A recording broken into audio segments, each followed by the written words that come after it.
really watch out for red flags that come in the form of a degree of overcertainty or beliefs or expectations that seem to be entirely self-evident. Hey, it's Nikki, Llewellyn Gregory, and you're on Gut Plus Science. You're in for a fast-paced, storytelling, action item-rich leadership growth experience. I hope you make this podcast a habit. I consider it a leadership mentoring tool.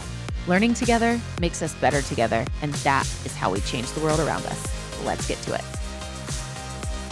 Hey, it's Nikki back on Gut Plus Science, and Chris Bassett, founder of Green Bean Consulting Group, is with me today to talk about problem solving. We're going to dive into seeing things differently to solve problems better.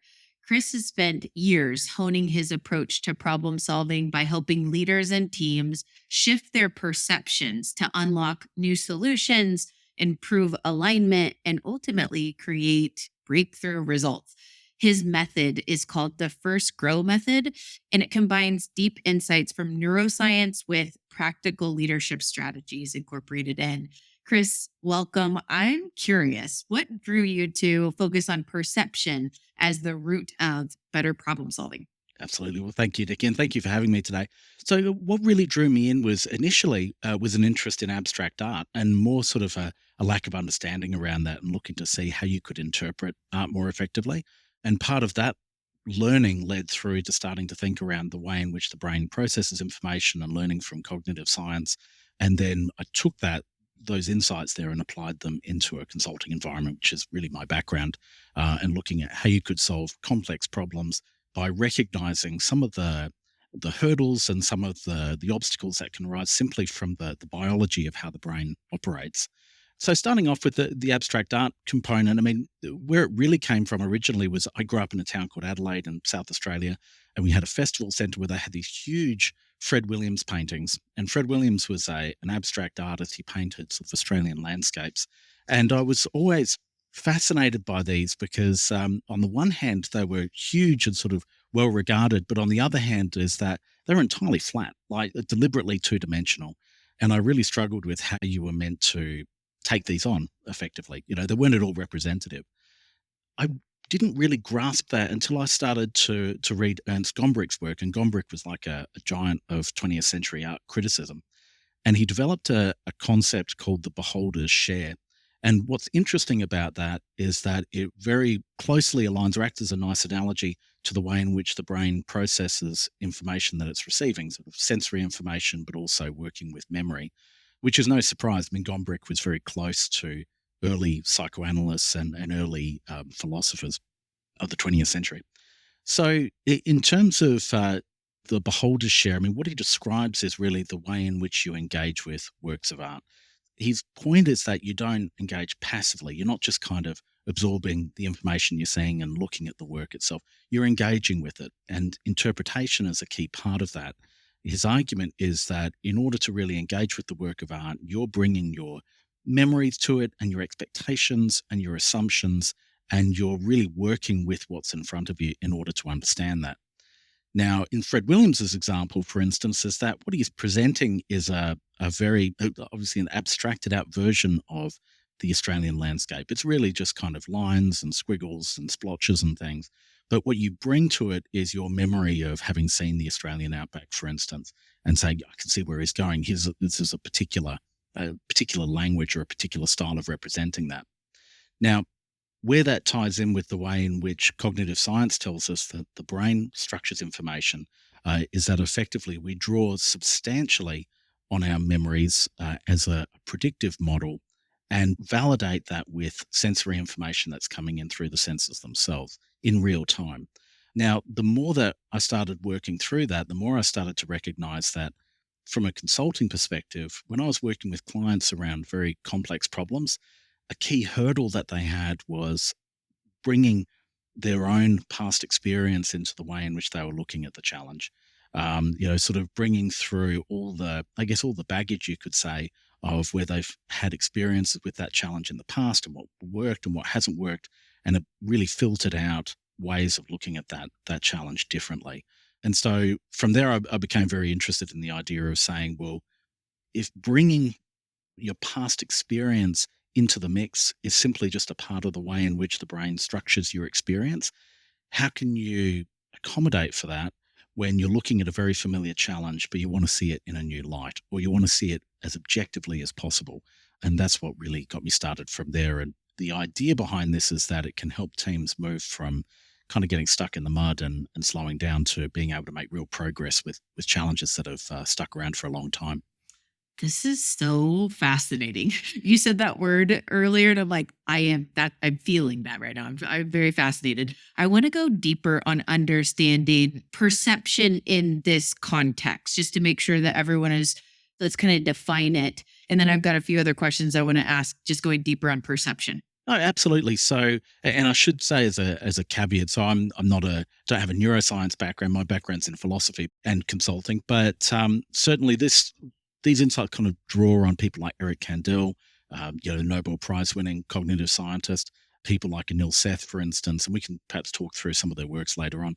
What we mean when we're talking about perception here is the process by which the brain structures what we see as our experience moment to moment. So what's not happening, and this ties into the beholder chef, for instance, is that we're not seeing the world around us as kind of like a window through our eyes and passively absorbing sort of a view of what's happening around us. In reality, what's closer to the case is that the brain is anticipating and predicting what's about to happen next at every moment, is drawing on a huge body of memory and experience to anticipate what we're likely to see and feel and hear next based on the information that has already been received, and then is validating that information with actual sensory data that's coming through. It's an incredibly complex and really quite remarkable process, but it's that moment to moment what we experience as kind of our living in the world that we're referring to as the process of perception here. Okay. Yes. And maybe you can share a couple of examples to bring this to life, how perception influences the way we solve problems. What does that look like? Yeah, absolutely. So I think where it's most helpful to kind of focus on are problems that we're very familiar with. So this might be if you've worked at an organization for a very long period of time and you've worked around the same sort of challenges, or you've worked with the same team for an extended period of time. We start to sort of filter out details that don't appear to be really essential. I'll give you an example. So, for instance, like we worked with a team that was in a services organization. They had grown by acquisition. So they'd acquired all these various businesses. In doing so, they'd acquired a whole range of different systems, for instance, many of which were doing the same thing. And the problem that led to was with their sales teams, they were having to log into 3 or 4 different systems each time they were working with a client.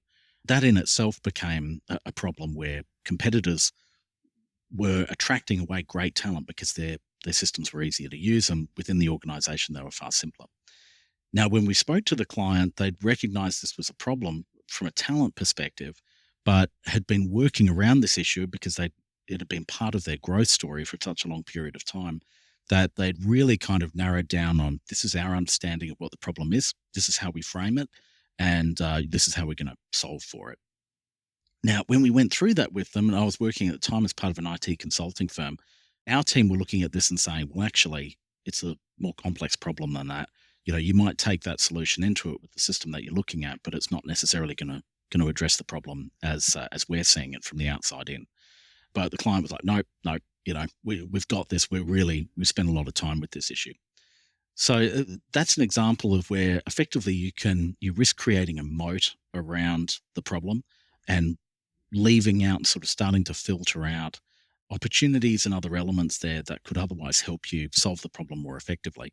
The way in which we address that is that we said to them, well, that's fine. You're working through that. We'd been invited to be a part of a workshop with them to help them move forward on the path they were going down. We said, well, let's just take an afternoon, give us an opportunity to help you see a little bit more around kind of the outskirts of the challenge that you're looking at, and worked them through a systems thinking exercise of taking the core issue that they had and starting to map out beyond that and say, well, let's look at other systems it's touching on. Let's look at other stakeholders that might be involved, for instance, and started to broaden out the overall thinking there. By the end of the afternoon, what that helped to do is to effectively start to reframe the way in which they were looking at the problem. Now, it didn't solve for it, and that's not really the point at this stage. It's really what we're looking to do is kind of open the door to say, well, maybe it's not quite as clear cut as we thought it was originally, and from there we can start to open out into a structured problem solving technique. The key challenge to address is that level of kind of fixed thinking and that degree of kind of overconfidence that comes from a lot of experience to do with a particular challenge. The way I might wrap it up is like there's that saying that the problems we run into are not the things that we don't know, it's the things that we know for certain that are simply not true. That's really where we see perception being it can act as a hurdle. And let's talk about awareness. How do we see our own patterns in perception? I'm thinking that this is going to be a light bulb moment for me and our listeners right now. With anything, any change, like we have to be aware of it and address it and know what that is to then work on it. And so in this, I'm going to guess there's a lot of just we're not seeing this. Like we are not aware of this happening in what we're doing in our own patterns. Talk about the importance of awareness and how do we get these light bulb moments here?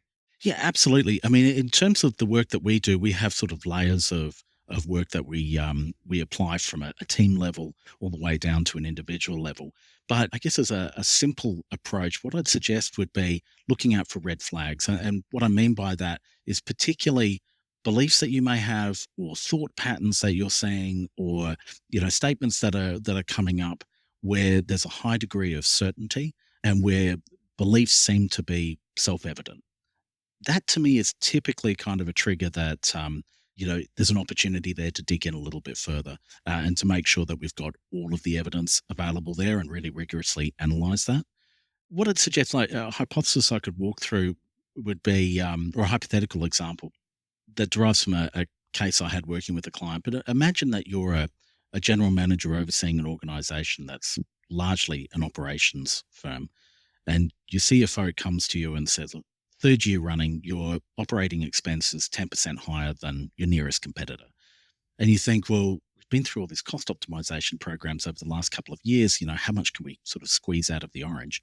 So you bring your team together and your team says, well, actually, we've got these programs we really wanted to run with in the past. We're certain they're going to have an impact. We just haven't had the funding to go through. One of these could be rationalizing our contact center, for instance. One of these could be involved in rationalizing our vendors. We could look at the margins they're making and squeeze those down further. Alternatively, we could look at, for instance, completely transforming our distribution model, but that might take 3 years, for instance. And so you think, well, they all seem to be pretty good ideas. So you go out and you look to get an external view and bring in a consulting firm. They take a hypothesis-driven approach. They sort of pick an outcome that they're going to test, run through over 8 to 12 weeks, come out with a solution that's pretty similar to the hypothesis, and you run with it. But what you find after that is that you may not have involved everybody, all the various stakeholders who are involved as part of this, and so you need to make some concessions. So you lose a little bit of value there, but you're still moving. And then 6 months down the track, you find that the CFO comes back and says, market conditions have changed and we need to reduce your budget a bit by like 40%. So you kind of limp your way through to the end of the 12 months, and then you're having the same cost discussion again at the end of that period. Now, I'd say within that, there are two moments where you would look to that and say there's an opportunity to dig in further and where there are those red flags around beliefs or presentations of ideas where there's a high degree of certainty that signals that perhaps there's an opportunity to dig in. The first of those, I would say, would be when your team kind of brings in prepackaged ideas that are already kind of pre-chewed.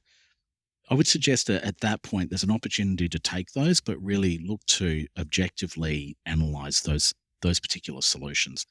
What we look to do and what we find to be effective is de-familiarizing the challenge. So one way of doing this is using analogy, for instance, to abstract the logic of the problem that you have, to shift that into another environment in which the team is not familiar and work through the problem there as in analogy and then come back to the original problem that you have. What that allows you to do is to start looking at the core elements of the problem in isolation from prior experience. That's one example that you could take there, but it helps to start to decouple from our existing sort of set point of view. So that's the first point. The second point there I'd also suggest would be around using sort of consultants with a hypothesis driven approach. Like, certainly that's the basis of the scientific method. It's really effective in terms of moving quickly with a manageable degree of error. However, the flip side of that is that under pressure, what studies have shown is that there's a tendency to filter out options that don't necessarily fit in with the goal that we're working towards, which might be the hypothesized outcome. And secondly, is a tendency to see patterns that don't necessarily exist. And so I think in that case, again, I think starting out with a hypothesis and coming back with that particular outcome, I think would have been a red flag there as well, and an opportunity again to really drill in. And what I would suggest there is looking at building in safeguards. So potentially sort of a focus on disproving the hypothesis you're working towards, or having parallel teams that are looking at outcomes there as well. I think those are two instances where you look to and say there was an indication that a level of confidence that may not be warranted, and an opportunity to dig in further. That's really good. And this defamiliarizing the challenge or the scenario, I really like that practice. There's another time in my life where I remember a leader did that regularly to help us all realign. And you're bringing this back. There's so much power in that. Such a great takeaway. Let's talk about, in your intro, I had shared you're really around aligning teams. So the problem that you look to solve is that misalignment. Help us break that down, like what that misalignment really is. Like what are some of those things that you find, why it happens, and how you solve for that? How do you get these teams aligned? I mean, the typical symptom that I see within teams that are not aligned is degrees of stasis. So what I mean by that is that teams that aren't well aligned typically aren't progressing particularly fast. They might have slowed right down and really kind of just treading water. They might be launching programs, for instance, but then finding that they're kind of unpicked and unwound 6 to 12 months later. And often what we'll see is the driver of that is that you'll have people within the team pulling in different directions.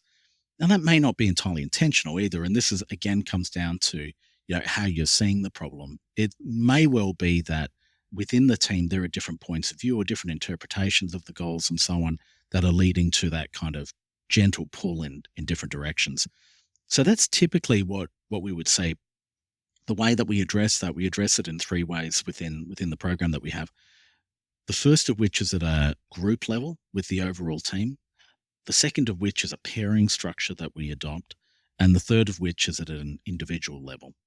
So in terms of at a team level, we run through a series of exercises, and they really draw on that idea around de-familiarization. But at a team level, looking to get the overall group looking at the problem to solve, and then eventually kind of looking at the problems as something that's decoupled from their prior experience. So where they're really, as a group, they're looking at the logic of the challenge, separated from how they may have addressed it in the past or how they may have seen it in the past. So that exercise assists to level set, and we do that repeatedly in a couple of different ways. The second element, though, and importantly, is that we split the team into pairs. Now, this is inspired by elite military teams. It's also inspired by Taleb's concept of anti-fragility. What we look to do is to reinforce a team that's highly networked and strongly sort of communicative within the group. But a part of that is to establish pairs that are codependent and co-responsible. So the program we have is workshop and homework based, and with the teams themselves, what we're looking for is for each individual in the pair to be responsible for the other individual's completion of the work, and then they present their work as if it was their own, like as in sort of reading it out to the group.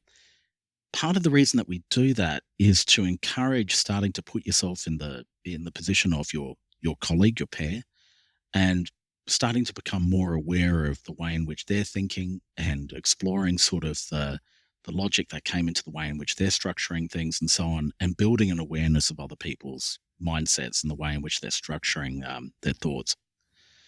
Then we layer in with that as well is individual work across the overall group. And this draws on cognitive psychology and explores more deeply around the way in which you as an individual are interpreting the challenge to solve, your underlying beliefs that might tie into that, and helping to build a greater level of self-awareness as well.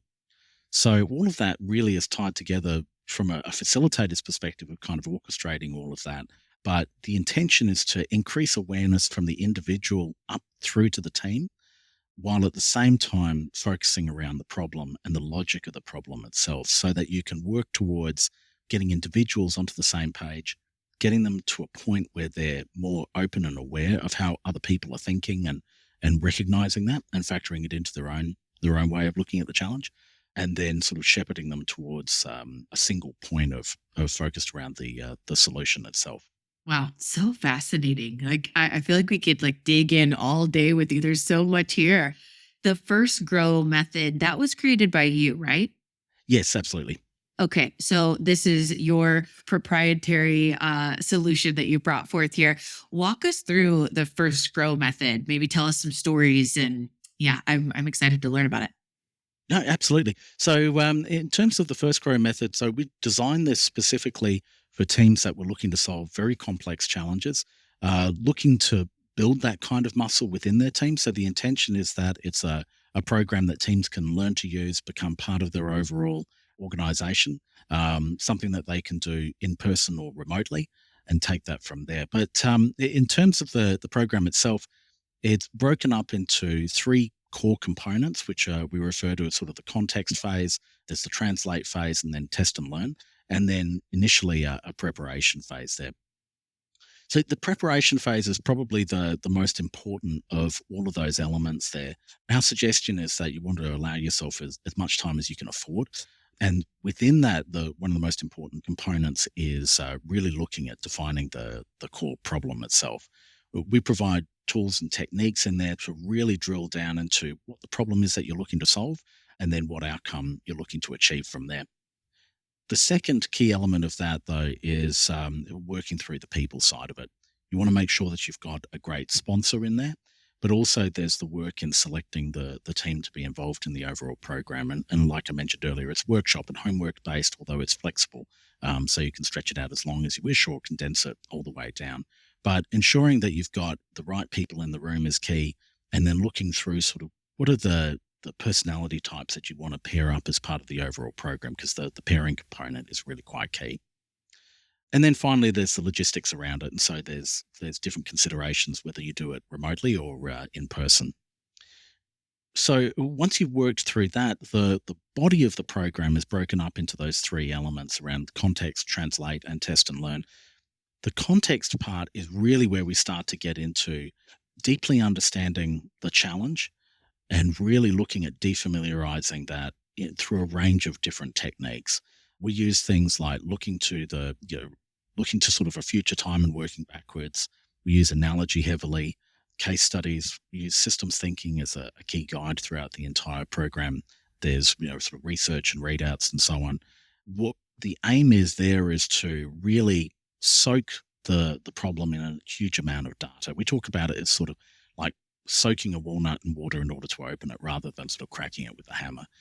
The intention there is that you start to break down the fixed barriers around, or the fixed kind of framing that you may have around a particular challenge, and start to look more broadly at other options and start to reframe the way in which you're attacking it. Only once we get to a point where we're comfortable that we've really started to open that up do we start to look at developing initially kind of cognitive models around a solution, and then take that into the translate phase, which is then taking that initial cognitive model and moving it into, or translating it into, a physical model. And these are really kind of low-fi, low-cost models that are designed to test out assumptions that may have woven in when you were initially looking at the solution. So once you take an idea and you move it into a material form, you start to realize, like, here are some things that we thought were going to inherently work and they're just not going to play out. That gives an opportunity to do refinement and development of the solution in a practical form. And then from there, we move into the test and learn phase, which is then starting to get more and more feedback. So going out and working with potential users, finding some potential customers, for instance, and then working through to more of a Shark Tank model, where typically the executives who have a financial interest in the overall program come through and then vote on the solution. And then the final component of that is reorganizing the team so that they're ready to execute there as well. But all of it's included. It's designed as something that teams can run independently if they wish. Otherwise, we help with it as well, all the way from coaching through to delivery of the program. But within that, all of the components are included. So all of the tools and techniques and all of the guidance for facilitators and so on is all wrapped in there too. I am just gonna be Captain Obvious probably here, but something that this is bringing up for me is we solve problems too fast. I do. I all of this, is such a reflection opportunity to look at. We go out and we try to solve these problems quickly, and then we just keep having to solve them because we didn't take the time that was needed to go through this process. It's just such a wonderful awareness here, and you're like, yeah, that's what we're talking about. But I think it's calling a lot of us out for that light bulb moment of awareness on slowing down to solve. There's just so much here. So I would love to hear a favorite story in your work where working with a team, a leader, all of it, the transformation, and just kind of highlight the story for us. Absolutely. So I worked with a client a little while ago who were running a division within a large financial services firm, in fact, a large insurance firm. What they'd been designed for, their task was really to disrupt the whole insurance industry, which sounds lofty, but they were in a remarkable position to do it and had really fantastic people. But over a period of years, and they'd been running for about 5 years, they'd gone further and further off track. And by the time that we were brought in, they were in quite a tough spot and starting to look at, is this feasible or should it be a going concern, basically. When we started working with them, and the first challenge that we had was really starting to look to how they gotten to that position. We drew from them sort of all their strategy documentation. We were really kind of looking through to see what were the decisions that had been made over the past couple of years that had kind of led to this point. What that started to initially highlight was saying, well, they started really well, but each year, each 12 months, they were getting feedback from the executive team and from the board around how they should be moving forward. And that feedback was very much filtered through those individuals' understanding of the market, their experience, their point of view around what the department should be doing, and so on. And perhaps less self-critically, it was kind of taken on and just adopted directly. So each year, the team was sort of moving further and further away from where they were meant to be. It was more of kind of like a zigzag pattern, but they wound up like way out in the middle of nowhere. Now, when we called that out, and that's really, I think, an example of where the value of bringing in sort of external consultants could be helpful, is that outside in view. When we brought that up to the team, they got it straight away. The difficult part I think they experienced before that was that they were deeply immersed in the business, and it's very difficult to get that distance. So the problem shifted from how did they get there to how do we prevent that from happening again? And that's really where we brought in sort of the first grow techniques in order to help them build up some capability and tools around how they could get that kind of outside in perspective from within the organization. So the way that we did that is they had a whole series of initiatives that they needed, on the one hand, to rationalize, but also then needed to apply that lens to it of saying, are we simply sort of holding on to something that isn't going to play out, or is there actually an opportunity here that we can explore? I'll take one example of one of the ones they were looking at, but in this example, they were focused on looking at collecting individual health data or personal health data. So it's kind of like the holy grail of, health and life insurances, getting really granular information around that in order to help individuals understand their health better, but at the same time to create insurance-related products that would be better tailored. Now, the team had been working on this for years and were very, very close to it. So the way in which we helped them separate from that was using analogy as a technique. And this ties into where I mentioned before around the aim is to research and identify an analogous example that sits in parallel with the problem that they're looking to solve, and abstract out the core elements of the problem that they do have so they can focus on the problem without bringing all their prior baggage into it, all their previous experience. So in this instance, part of what we identified was an example came from sort of marine ecology of reef fish that set up cleaning stations for other fish, for a range of different types, groupers all the way to sort of small sharks and that kind of thing. Now, the reason that that example was so relevant is that there was nice examples of kind of symbiosis in there. There was risk management within that overall ecosystem. There was kind of feedback models and so on that resembled in many respects the core issue that this team was kind of focused on. So what we did was say we took that example, we gave that a write-up of it, examples of where they could find research on it, set them out overnight to work through it. They came back with a whole stack of research they'd done and views they'd developed around how that problem was being solved in this totally different environment. And once we'd gone through that with them, we then took them back to the original challenge that they had and helped to clarify the value of where they were going and what they could continue doing and where there was a reasonable basis for that and what they could let go. Now, where that led to, we did that exercise across a number of different initiatives that they had, but we were able to help them package that up as part of a story, take it back to the executive team and the board, demonstrate to them that they'd recognized where the issue had come from, so where they'd gone off track, how they'd planned to address that into the future with techniques that we'd helped to coach and build up within their team, and then provided a roadmap of where they were going to move from there based on the initiatives we'd rationalized down. And as a result, they not only did they continue, but they continued to get funding for the next 3 years, from that point. So that's an example of where we tailored effectively the first grow model for that particular problem that they were having there. Thank you so much for that. And there's so much here. I'm thinking if we could kind of lean into understanding the future of your work, like what's next and where this methodology is going to shape the future of work. I'd love to hear that. And then I'm going to have you close us out with your top advice for leaders and like a key takeaway or two or action item. But before we go into the action items and wrapping up with your advice, because I'm like, oh my gosh, how would he even package up his advice? There's just so much here. But I want to see what you have to say. Talk to us about what's next, future of work, and how this is also related. I mean, the focus that we have at the moment is looking to build in the first grow model into as many organizations as we can.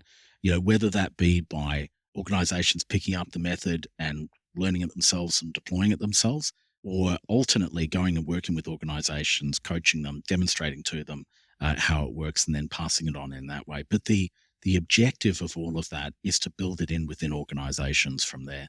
I would love to see it as a part of leadership development programs, as part of broader kind of L&D programs, part of innovation teams, for instance.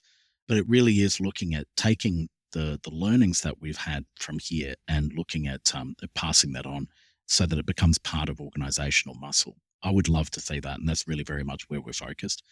More broadly beyond that, I mean, the ambition we have for the overall business is to look at expanding it out a little bit like an ecosystem type model. I've worked within large consulting sort of partnerships, and while that's an incredibly resilient model, what I would love to see is creating an opportunity for young people to come in and learn consulting as a trade.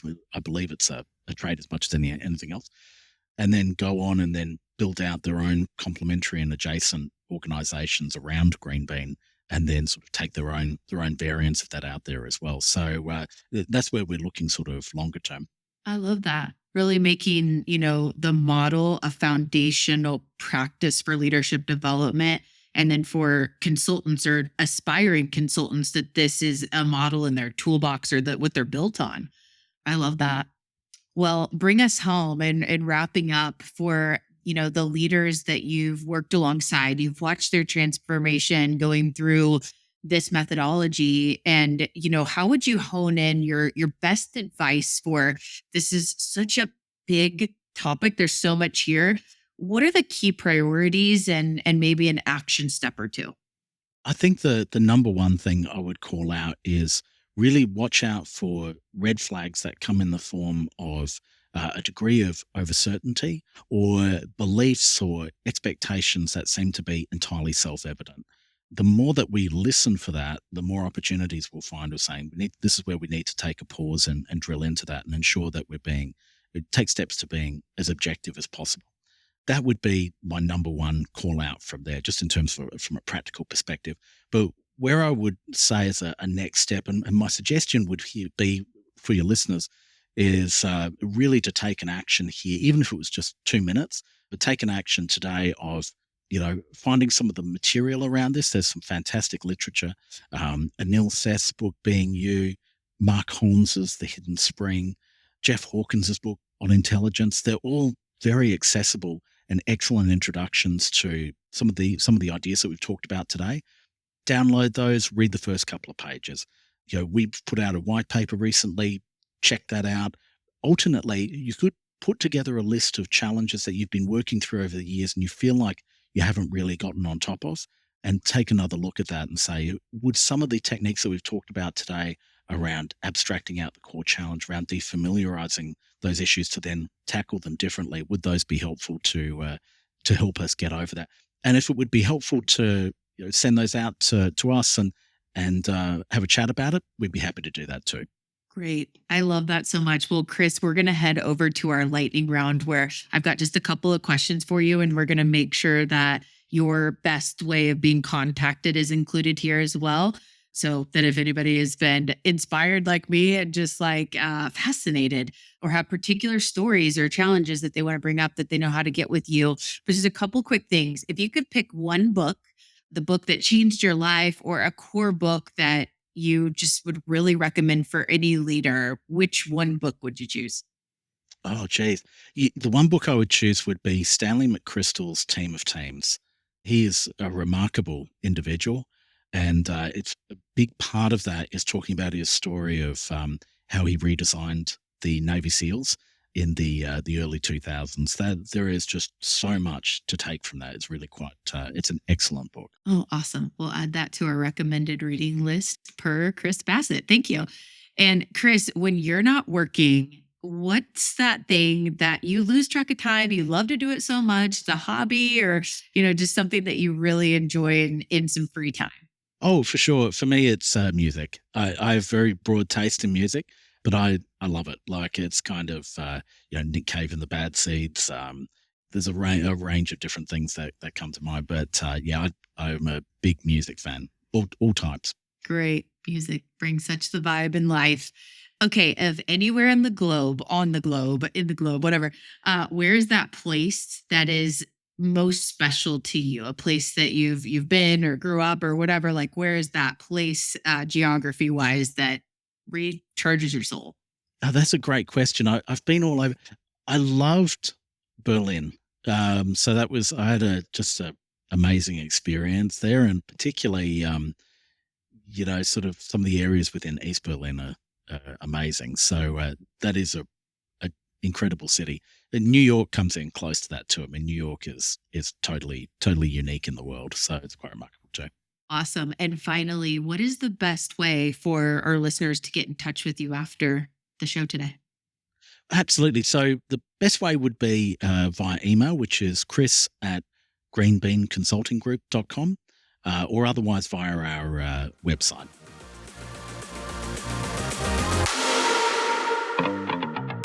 Chris, it was so fun to collaborate and learn from you today around seeing differently to solve better, problem solving through perception. So much in this. Here's my truth you can act on from the conversation with Chris today. Number one, self-awareness of our normal perception filters is core, being aware of our perception stuff. Number two, preparation is key. Preparation is defining the problem clearly and identifying the right people that are in the right roles to solve, and then the way we're all going to collaborate. That's preparation.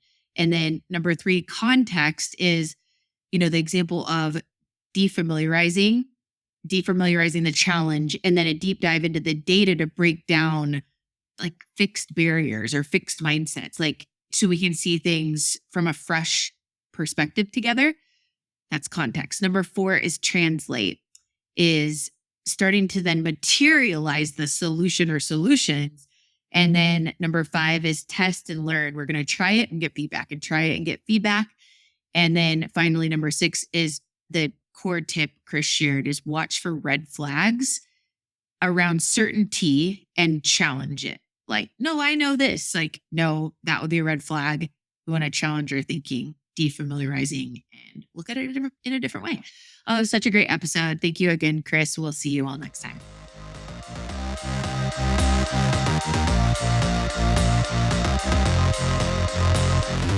We just left the world a little bit better. Now, go do something with it.